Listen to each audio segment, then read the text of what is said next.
going on? Just the KO Corner checking in. Tonight's fight, main event was Wilder Stiverne II. The first fight was a great fight. It was a huge fight, mega build up, you know, and it lived up to the expectations. Jermaine Stiverne was the first person who actually went the distance with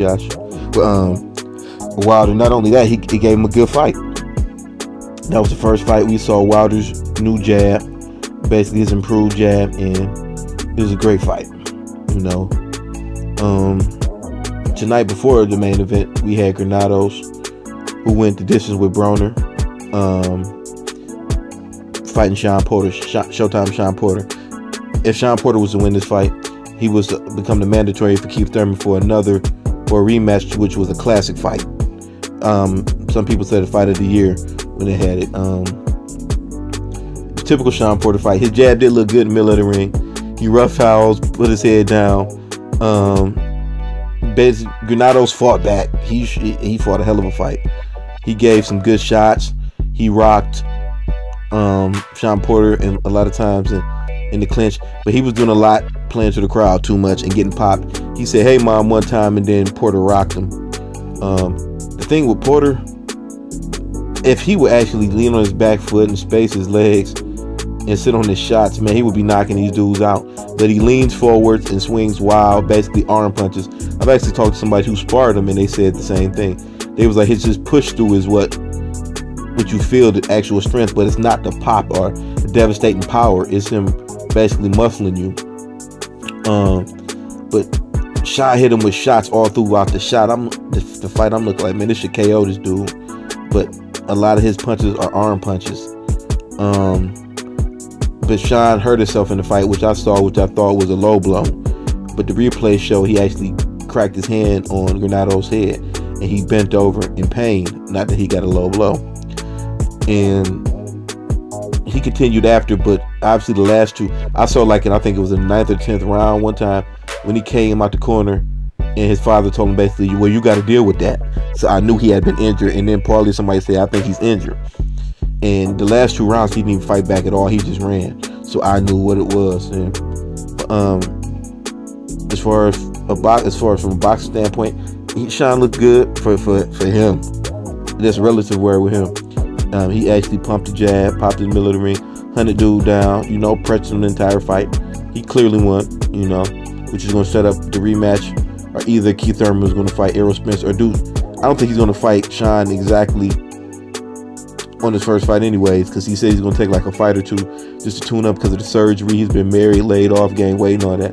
So I think he's going to fight about a fight or two, and then he's going to take either Porter or Spence on. I think he'll probably take Porter on because that's the safer bet, and it's a guaranteed another classic fight and mega payday, and it's going to be a ratings bonanza as the first one was.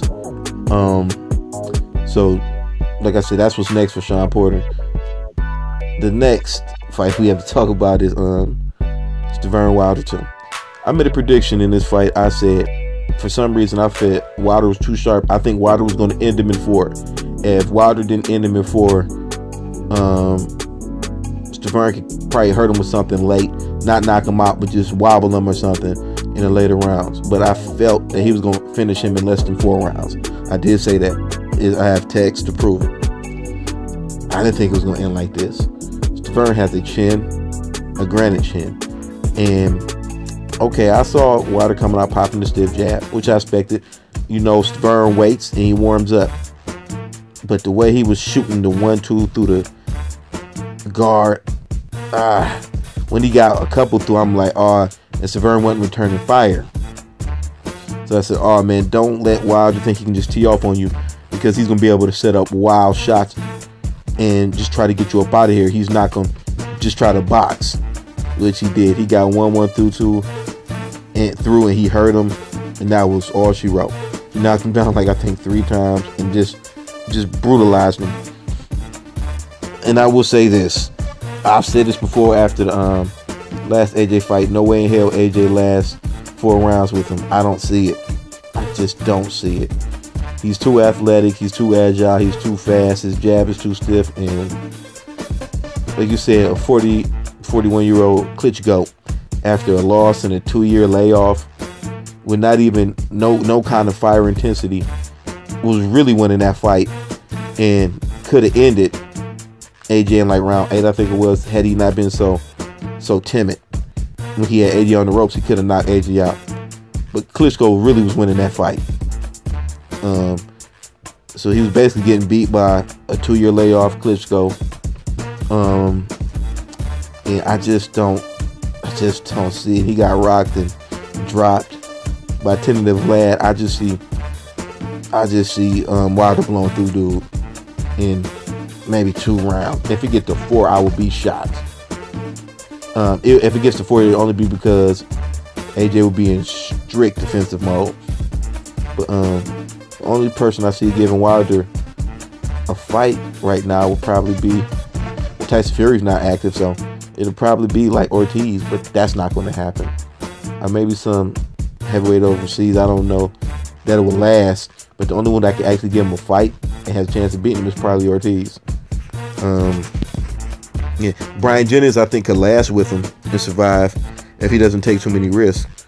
But yeah, this ain't nobody at this point I can see beating Wilder. He's too focused. He's too angry. He's too athletic. He's too powerful. That's just how I see it, how a lot of other people see it. I didn't expect this tonight, but wow. Props to Bomb Squad. You can't deny the boy. He is legit. Ain't no more questions about him. He's legit. You know. Signing out, this is the KO Corner. Peace.